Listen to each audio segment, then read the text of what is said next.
துர்கா நிரபராதி நிரூபிக்க எனக்கு கிடைச்ச வாய்ப்பா அமைஞ்சிருக்கு.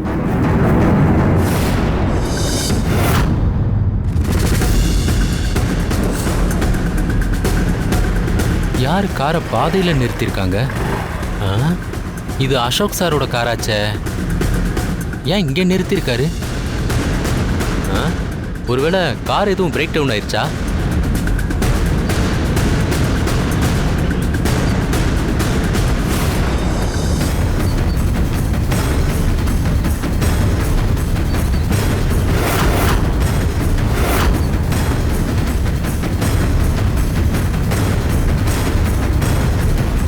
அசோக் சாரையும் ஆளை காணோம். கார் பஞ்சரும் ஆகலை. ஒருவேளை பிரேக் டவுனோ? மெக்கானிக்கை கூப்பிட போயிருக்காரோ? ஃபோன் பண்ணால் வரப்போகிறாங்க. இவர் எங்கே போனாருன்னு தெரியலையே. சரி, ஃபோன் பண்ணி பார்ப்போம்.